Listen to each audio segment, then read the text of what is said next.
you have time for just one day trip from Mexico City, definitely check out the Teotihuacán Pyramids. We went on this 5-stop tour, which took about 9 hours, and we're going to show you all of it. But before we do, let's rewind a bit. The first stop of our tour is Tlatelolco, which was once one of the largest ancient Aztec marketplaces in the entire Mesoamerican area. Our guide also went over how this was the tragic site of the 1968 massacre, where hundreds of students were killed by Mexican armed forces, just days before the Mexico City Olympics. Next, we went to the glass factory. Here, artisans crafted obsidian into jewelry and even replicas of ancient artifacts. Obsidian has been used in Mexico for centuries, and it was fascinating to see how these pieces were made.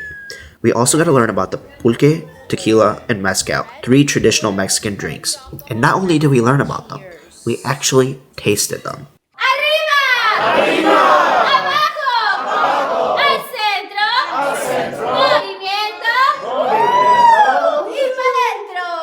The most interesting drink was one that had the worm in there. This is a mezcal, and the color comes from a worm. It's literally a worm colored, and there is a worm inside of it. It's kind of interesting, but salud.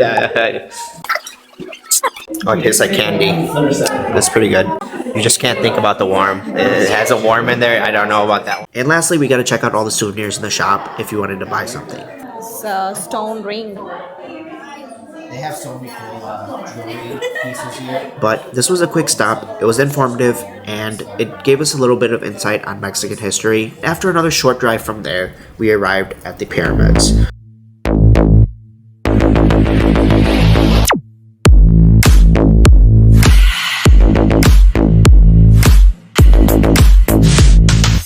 For the first 2 hours, the guide took us to all the different spots of the pyramid and explained it to us in depth. And it was discovered when? 125 years ago, when at the beginning of the 20th century, because at that time we are going to have that they have already knowledge that we have something here, but the president want to show something in the year 1910, because in that year we are going to have the centenary of the revolution. That's why they have to hurry up, and that's why they have this free will to use dynamite into some parts to see faster what we have here. Oh wow, so like there's probably stuff out there that's not even been explored. Exactly. That is correct. In a minute, we are going to see some hills that looks like this place before the research starts. Our guide led us through the Avenue of the Dead, the main road that runs through the archaeological site. The 2 main structures here are the Pyramid of the Sun and the Pyramid of the Moon. These pyramids predate the Aztecs, and historians still debate who built them. The name Teotihuacan was actually given by the Aztecs much later, meaning the place where the gods were created. After the pyramids, we went to grab lunch, but we didn't grab lunch at any place. We grabbed lunch inside of a cave. If you guys are visiting the pyramids, be sure to not miss this really cool restaurant. The food in the cave was actually pretty good. We got some tacos, some guacamole, and 2 drinks. It's a fun cup. What is this? It's actually good. It's called a mezcalito. It looks like it's basically a margarita. Even though the food was really good, the highlight was definitely the fact that we were eating inside of a cave. Our final stop was one of the most visited religious sites of the world, the Basilica of Our Lady of Guadalupe. It's built on the spot where the Virgin Mary is said to have appeared to Juan Diego in 1531.